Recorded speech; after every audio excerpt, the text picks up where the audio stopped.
Selamat datang kembali di penjelajahan mendalam kita. Kita udah ngelematin tahap peluncuran sama percepatan nih soal meniru cara berpikir ilmuwan roket.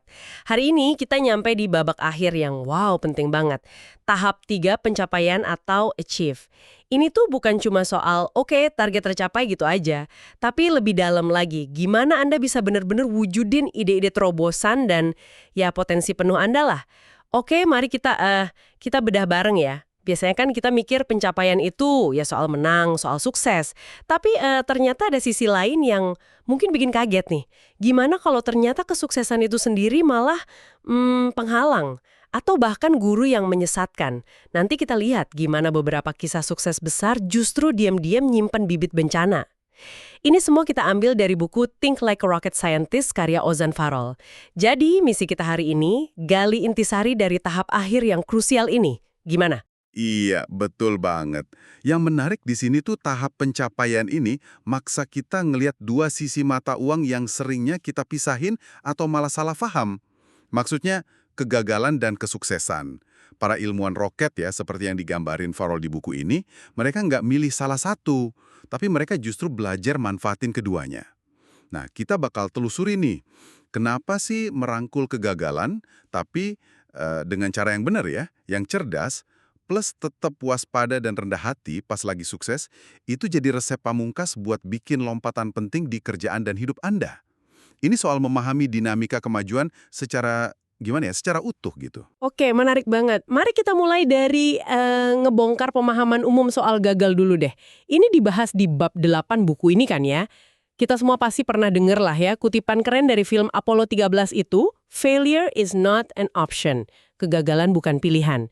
Kayaknya kalimat ini udah jadi kayak mantranya NASA gitu ya. Tapi lucunya, di dunia sains roket yang beneran, apalagi kalau ngomongin inovasi, kegagalan itu malah ya hampir pasti terjadi kan. Bahkan Elon Musk aja beda pandangannya. Di SpaceX, dia bilang kegagalan itu pilihan di sini. Kalau nggak ada yang gagal, berarti Anda kurang inovatif. Wah, kontras banget ya. Tepat sekali. Intinya kan gini, kalau Anda nyoba bikin sesuatu yang benar-benar baru, yang berani, ya pasti ambil resiko dong.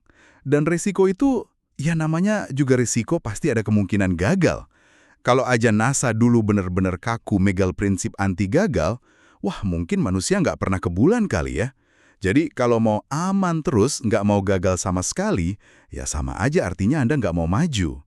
Nah, tapi ini juga perlu kita kaitin sama mantra populer lain nih dari dunia teknologi, terutama Silicon Valley. Itu loh, gagal cepat atau fail fast. Iya, fail fast. Kedengerannya keren ya. Modern, dinamis gitu. Seolah-olah gagal itu nggak apa-apa, asal cepet aja gitu. Tapi emang sesimpel itu ya? Bukannya inti fail fast itu sebenarnya bagus, cepet tahu mana yang nggak jalan, terus ganti arah. Di mana sih letak salah pahamnya menurut buku ini? Nah, salah pahamnya itu dianggapan kalau kegagalan doang, apalagi yang cepat, otomatis bawa pelajaran. Mantra fail fast ini bisa bahaya loh kalau nggak dibarengin sama refleksi yang dalam yang sistematis. Gagal lagi, tapi nggak pernah benar-benar dianalisis kenapa gagalnya, yang nggak bakal tiba-tiba jadi sukses gitu aja. Ada data menarik nih soal ini, ada studi yang ngikutin ribuan wirausahawan, ternyata tingkat sukses mereka yang pernah gagal sebelumnya, itu hampir sama aja kayak wirausahawan pemula yang baru pertama kali nyoba. Tunggu. Itu lumayan bikin kaget sih. Kirain logikanya orang yang udah pernah gagal pasti punya bekal pengalaman dong buat kesempatan berikutnya. Ternyata nggak otomatis gitu ya? Nggak otomatis. Gagal pertama itu nggak serta-merta jadi pelajaran. Malah ada studi lain yang kutip Farol, ini di ahli bedah jantung. Hasilnya lebih ngeri. Ahli bedah yang pernah gagal di satu prosedur kompleks, malah cenderung kinerjanya lebih jelek di prosedur serupa berikutnya.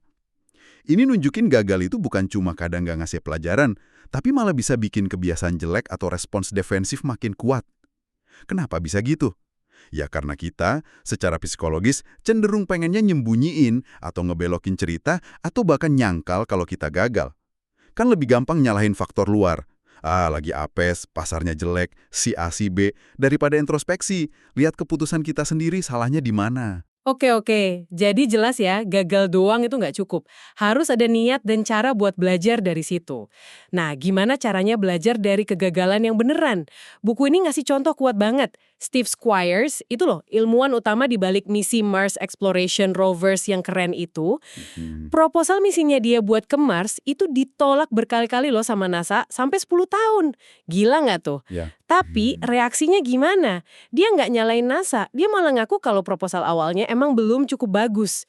Kuncinya, nih dia nyimpen semua proposal gagal itu, dipelajarin, dicari tahu apa sih yang salah, pelajaran apa yang didapat. Sikap kayak gini yang akhirnya bikin dia sukses di percobaan keempat. Itu contoh keren banget soal gimana kita ambil tanggung jawab atas kegagalan dan ngelakuin analisis mendalam. Contoh lain yang mungkin lebih dramatis ya, SpaceX sama perjuangan mereka sama roket Falcon 1. Kita tahu kan, investasi awal Elon Musk itu cuma cukup buat 3 kali coba luncurin. 2 yang pertama gagal total. Peluncuran pertama cuma 30 detik di udara gara-gara bocor bahan bakar. Kenapa? Ternyata mur aluminiumnya karatan. Mereka belajar terus ganti pakai mur baja tahan karat, malah lebih murah dan andal. Peluncuran kedua lumayan, terbang 7,5 menit sampai luar angkasa tapi ya itu gagal nyampe orbit gara-gara masalah osilasi bahan bakar. Nah, peluncuran ketiga ini nih yang paling kritis. Roketnya tabrakan pas pemisahan tingkat pertama sama kedua. Bayangin aja tekanannya Musk sama timnya waktu itu. Itu bisa jadi akhir riwayat SpaceX kan? Betul banget, situasinya genting banget itu. Tapi yang menarik, justru apa yang Musk lakuin abis gagal yang ketiga itu. Pas pidato ke timnya yang lagi down, dia nggak nyalahin siapa-siapa. Dia malah ngingetin mereka susahnya tantangan sains roket ini. Terus ngumumin dapat dana baru dan negesin lagi visi jangka panjang ke Mars. Fokusnya jelas, jangan nyerah, terus belajar dari salah. Dan ya akhirnya, kita tahulah, peluncuran keempat berhasil nyampe orbit bumi. Falcon 1 jadi roket swasta pertama yang bisa gitu. Wah, inspiratif banget ceritanya. Jadi intinya di sini, satu kegagalan, bahkan gagal berkali-kali pun, itu bukan akhir cerita. Gagal itu bisa jadi titik awal baru. Kayak kata buku ini, sains itu sendiri kan majunya dari satu gagal ke gagal berikutnya. Tiap versi diharapkan lebih baik dari sebelumnya. Ini ngubah cara kita lihat gagal ya. Dan ini bawa kita ke konsep penting, namanya kegagalan cerdas atau intelligent failure. Ini bukan sembarang gagal ya. Ini tuh kegagalan yang terjadi pas kita sengaja dorong batas kemampuan, nyoba sesuatu yang benar-benar baru dan susah. Bukan gagal gara-gara lalai, males, atau ngulang salah yang sama terus. Perusahaan inovatif kayak X, itu loh divisinya Alphabet, mereka malah secara terang-terangan bikin kegagalan jenis ini jadi normal. Mereka nganggap matiin ratusan ide proyek tiap tahun itu ya bagian dari bisnis mereka buat dorong inovasi besar. Oh, jadi beda ya, gagal karena ceroboh sama gagal karena berani nyoba hal baru. Yang kedua ini yang cerdas namanya. Tepat. Dan ini nyambung banget sama kemampuan kita buat fokus, nilai input, maksudnya kualitas keputusan dan proses kita. Bukan cuma mandang output atau hasil akhir doang. Kenapa? Ya karena hasil akhir itu bisa aja dipengaruhi untung-untungan atau ketidakpastian yang di luar kendali kita. Bisa aja kan gagal padahal keputusan awal kita udah bagus dan masuk akal. Makanya, pas lagi hadapin gagal, penting buat nanya 2 hal.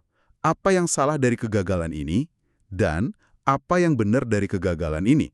Ini bantu kita pertahanin proses sambil keputusan yang bagus meskipun hasilnya belum kayak yang diharapkan. Contoh Amazon Fire Phone yang disebut di buku ini pas banget nih. Kalau dilihat outputnya, wah gagal total itu. Amazon rugi 170 juta dolar. Tapi Amazon milih ngelihat inputnya. Pelajaran teknis yang mereka dapat, pengembangan bakat tim insinyurnya selama proyek itu. Semua itu dianggap aset berharga yang ternyata beneran ngebantu banget buat suksesnya produk masa depan kayak Amazon Echo sama Alexa. Jadi intinya di sini, gagal produk mahal pun bisa jadi investasi kalau Anda fokus sama pelajaran yang didapat, teknologi baru, tim yang lebih kuat yang bisa nyulut sukses di masa depan. Ini soal nilai proses, bukan cuma hasil akhir.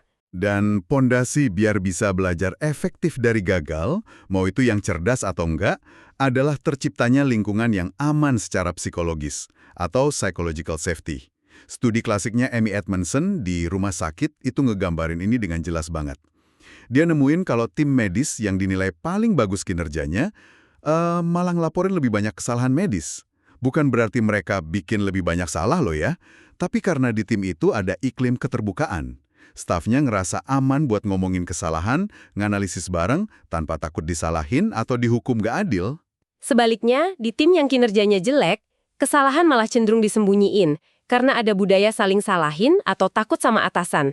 Akibatnya, ya organisasi nggak belajar, dan ini bisa bahaya banget, entah buat pasien di rumah sakit atau buat kelangsungan proyek dan perusahaan di tempat lain. Keamanan psikologis ini penting banget dampaknya.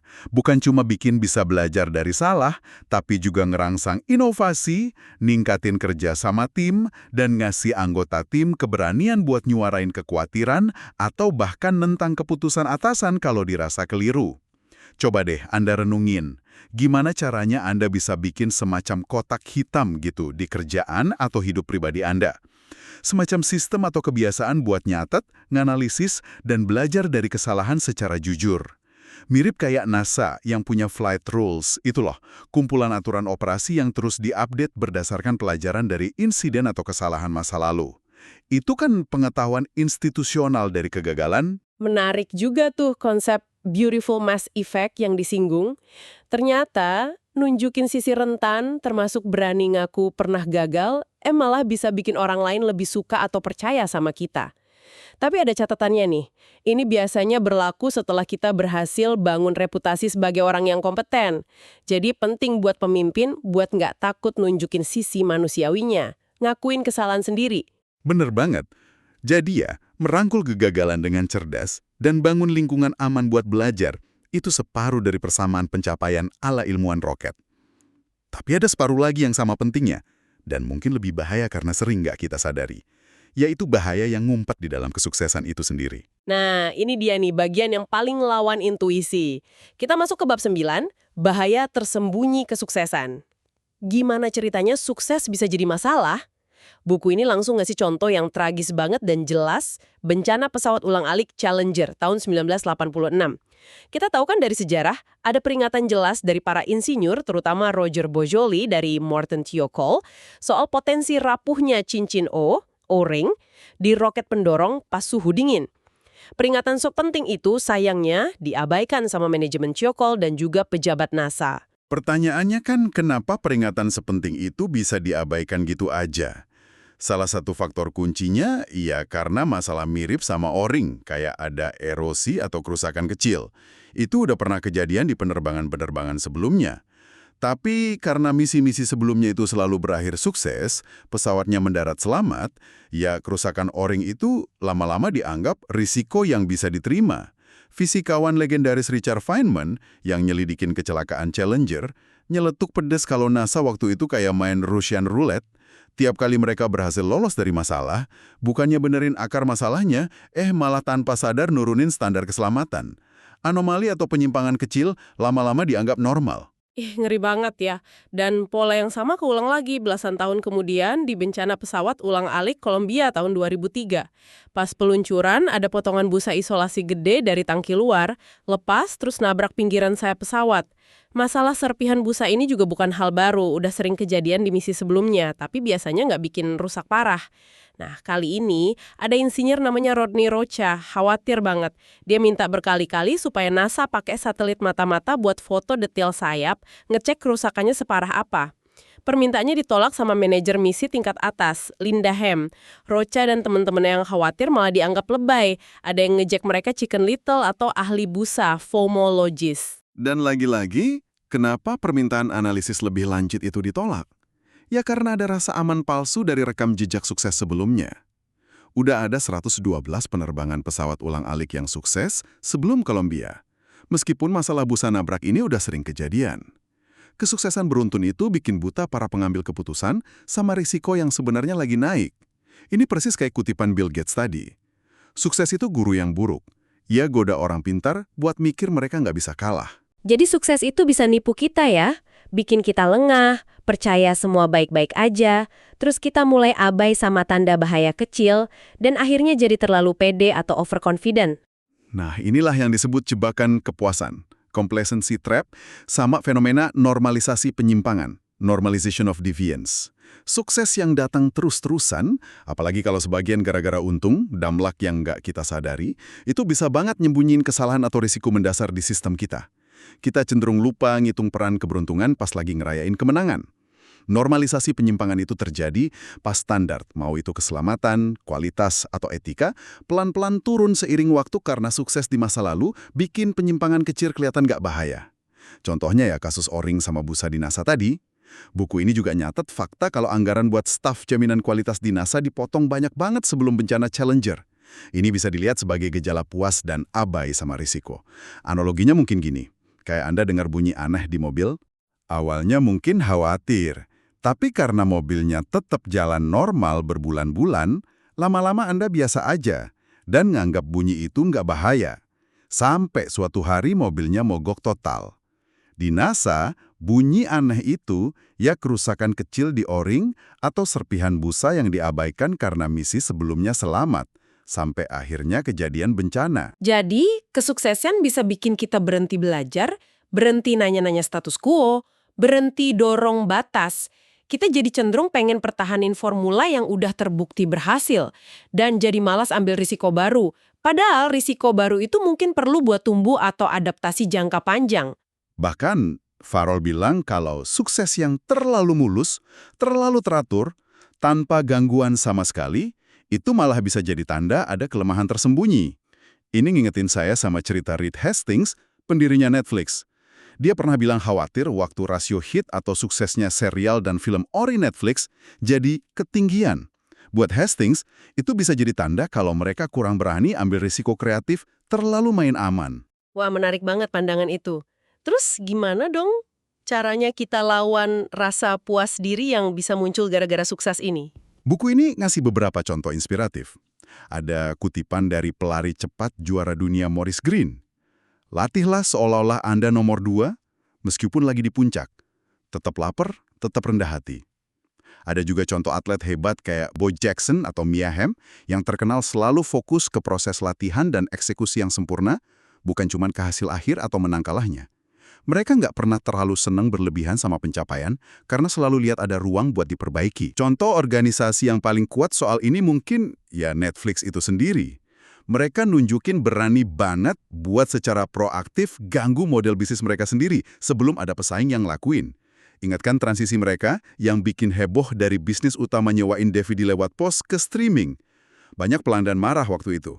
Tapi Netflix sadar bisnis inti mereka bukan kirim DVD, itu cuma taktik. Tapi kirim hiburan film dan serial, itu strateginya. Terus mereka berani taruhan besar buat bikin konten original, yang sekarang jadi andalan mereka. Dan yaitu tadi, mereka malah khawatir kalau kebanyakan hits takutnya kurang berani eksperimen. Pesan pentingnya buat kita semua nih, buat Anda yang dengerin. Anda harus berani ganggu diri sendiri, tantang cara kerja Anda yang sekarang, sebelum ada perubahan dari luar atau krisis yang maksa Anda berubah. Jangan nunggu sampai telat. Salah satu cara praktis buat terus waspada dan lawan kepuasan itu, dengan secara aktif nyari dan nganalisis near miss atau insiden nyaris celaka. Ini tuh kejadian-kejadian di mana gagal besar hampir aja terjadi, tapi di detik-detik terakhir, entah karena untung atau faktor lain, bencana bisa dihindarin. Bahayanya near miss ini ada di interpretasinya. Kita cenderung lihatnya sebagai bukti kalau sistem kita ternyata cukup tangguh atau aman. Tuh kan, nggak apa-apa akhirnya. Padahal harusnya near miss itu dilihat sebagai sinyal peringatan keras bahwa ada yang salah dan perlu cepat dibenerin. Bukannya bikin jadi urgent, near miss malah sering bikin rasa puas diri yang bahaya. Buku ini bahkan nyebutin studi yang nunjukin kalau orang yang dikasih tahu ada near miss di suatu sistem, malah cenderung bikin keputusan yang lebih beresiko setelahnya, bukan lebih hati-hati. Ini karena persepsi mereka soal resiko malah turun pas lihat kalau nyaris gagal itu nggak fatal. Wah, ini kan persis kayak pola pikir manajemen NASA soal O-ring sama serpihan busa sebelum bencana Challenger dan Columbia. Tiap kali ada insiden tapi misi tetap sukses, mereka nganggapnya sebagai konfirmasi kalau masalah itu nggak serius. Dan pola ngabain near miss atau sinyal lemah ini bisa kita lihat di banyak kegagalan besar lain di mana-mana. Krisis hipotek subprime 2008 kan gara-gara ngabain risiko di pasar rumah. Kodak yang telat nanggepin revolusi foto digital, padahal mereka sendiri yang nemuin. Blockbuster yang ngeremehin ancaman dari model bisnis Netflix. Sinyal-sinyal peringatan dini atau near misses itu sering banget diabaikan sampai semuanya telat. Ada paradoks di sini. Kegagalan yang anggun atau graceful failures atau insiden near misses itu jenis gagal yang paling susah dikenali dan dipelajari. Tapi justru mungkin yang paling penting buat dianalisis biar nggak kejadian bencana beneran di masa depan. Yang jelas keriakan, tapi juga harus belajar dari sukses, terutama dengan nyari retakan atau near miss yang umpet di dalamnya. Buku ini nekenin pentingnya ngelakuin postmortem atau evaluasi mendalam, bukan cuma abis gagal, tapi justru abis meraih sukses. Contohnya menarik nih. Tim American Football New England Patriots. Mereka ngerekrut quarterback Tom Brady di putaran ke-6 draft NFL, pilihan yang rendah banget. Pas Brady ternyata jadi superstar legendaris, banyak yang nganggap itu untung besar, pencurian terbesar dalam sejarah draft. Tapi manajemen Patriots di bawah Bill Belichick punya cara pandang beda. Bukannya cuma ngerayain untung, mereka justru ngelihat itu sebagai kegagalan dalam proses scouting atau pencarian bakat mereka. Pertanyaannya jadi, kenapa kita hampir aja kelewatan bakat segede ini? Apa yang salah di sistem evaluasi kita? Mereka terus nganalisis ulang dan benerin proses evaluasi pemain mereka secara keseluruhan. Ini contoh luar biasa soal gimana belajar kritis dari kesuksesan. Tentu aja, ngelakuin postmortem abis sukses juga ada tantangannya ya. Ada yang namanya bias hasil atau outcome bias. Susah buat kita ngelihat kesalahan atau kelemahan di proses kalau hasil akhirnya sukses. Sama susahnya kayak ngindarin saling salahin pas hasil akhirnya gagal. Ada cara ngatasin bias ini nggak sih? Salah satu teknik ampuh yang disaranin Farrell itu analisis buta atau blind analysis atau ngelakuin latihan premortem. Beda sama postmortem yang dilakuin sesudah kejadian, premortem itu latihan mikir yang dilakuin sebelum proyek atau keputusan penting dijalanin. Caranya, kumpulin tim Anda, terus minta mereka bayangin kalau proyek yang mau dijalanin ini udah gagal total setahun dari sekarang. Terus, minta tiap orang nulis anonim semua alasan kenapa proyek itu bisa gagal. Diskusi hasil premortem ini efektif banget buat ngenalin potensi masalah, resiko tersembunyi, sama kelemahan di rencana sebelum Anda beneran jalan. Penelitian nunjukin latihan premortem ini bisa ningkatin kemampuan tim buat prediksi dan antisipasi hasil sampai 30%. Oh, jadi ini kayak kebalikan dari backcasting ya. Kalau backcasting kan kita bayangin sukses terus kerja mundur. Kalau premortem justru bayangin gagal buat antisipasi. Tepat. Dan bagian penting lain dari analisis yang objektif, baik premortem maupun postmortem, adalah nyoba nentuin probabilitas atau kemungkinan gagal di awal proyek. Kayak yang dilakuin Musk pas mulai SpaceX. Dia realistis banget ngira-ngira peluang sukses perusahaannya kurang dari 10%. Nentuin ekspektasi probabilitas di awal itu bantu kita buat lebih hargain peran keberuntungan kalau sukses beneran dapat. Dan juga ngurangin sengatan emosi sama kecenderungan nyalahin kalau kegagalan yang emang udah diantisipasi itu beneran terjadi. Terakhir nih, sebelum kita rangkum, gimana kesuksesan bisa secara khusus memperburuk masalah lain di tim, yaitu group think atau pemikiran kelompok? Kesuksesan beruntun itu punya efek samping bahaya. Ia cenderung bikin tim jadi terlalu pede sama cara kerja yang udah ada, status quo, dan akibatnya jadi lebih nolak pandangan beda atau kritik internal. Padahal, justru pas lagi di puncak sukses itulah pandangan beda atau suara minoritas paling dibutuhin buat cegah kepuasan dan deteksi ancaman baru. Mengutip peneliti Charlan Nemeth, nilai penting dari suara minoritas atau pendapat beda di kelompok itu bukan karena mereka selalu benar, tapi karena kehadiran mereka itu ngerangsang anggota kelompok lain buat mikir lebih dalam, nimbang alternatif lain, divergent thinking, nemuin solusi baru, dan akhirnya ngasilin keputusan barang yang lebih bagus kualitasnya. Jadi, ya, secara aktif carilah dan pertimbangan pandangan yang berlawanan, meskipun rasanya nggak nyaman di awal. Oke, jadi kalau kita rangkum, tahap pencapaian ini, pola pikir ilmuwan roket yang sebenarnya tuh ternyata bukan cuma soal ngeraih bintang ya, tapi ngelibatin sebuah tarian yang kompleks. Tarian antara belajar secara cerdas dan sistematis dari tiap kegagalan, sambil di saat yang sama tetap jaga kewaspadaan, rendah hati, dan sikap kritis bahkan pas lagi banyak sukses. Ini bukan garis finish yang diam aja, tapi sebuah siklus perbaikan yang jalan terus. Ini ngingetin saya sama filosofi hari pertama atau Day One Jeff Bezos di Amazon. Selalu ngerasa kayak baru mulai, selalu waspada sama bahaya kepuasan. Jadi, apa artinya semua ini buat Anda pendengar kami dalam konteks tantangan Anda sendiri? Artinya, perjalanan buat ngadopsi dan nerapin cara mikir ini tuh proses yang nggak pernah benar-benar selesai. Anda perlu terus-terusan ngelakuin eksperimen di pikiran, thought experiments, berani ambil lompatan ambisius, moonshots, gigih nguji asumsi Anda, falsification, belajar nari sama ketidakpastian, terus nyoba bingkai ulang masalah dari sudut pandang baru, nguji tiap langkah seolah Anda bakal beneran terbang pakai itu, dan selalu balik ke prinsip dasar, first principles. Ini siklus tanpa akhir. Terima kasih banyak udah nyimak penjelajahan mendalam kita kali ini, ngupas tahap akhir yang krusial dari buku Think Like a Rocket Scientist karya Ozan Farol. Kami harap ada banyak momen aha dan wawasan baru yang bisa Anda bawa pulang. Kalau Anda pengen gali lebih dalam, tentu aja buku ini sangat direkomendasiin. Sebagai pemikiran penutup dari kami pengen ninggalin Anda dengan sebuah pertanyaan buat direnungkan nih. Dalam misi Anda saat ini, mau itu proyek gede di kantor, tujuan pengembangan diri, atau bahkan ngolah hubungan penting, coba deh identifikasi. Di area mana Anda mungkin tanpa sadar lagi terlalu ngerayain sukses-sukses kecil dan berisiko ngabain adanya retakan o-ring atau serpihan busa yang ngumpet, sinyal bahaya kecil yang bisa berakibat fatal nanti. Dan sebaliknya, ada nggak kegagalan baru-baru ini yang mungkin lagi Anda coba abaiin, lupain, atau sembunyiin?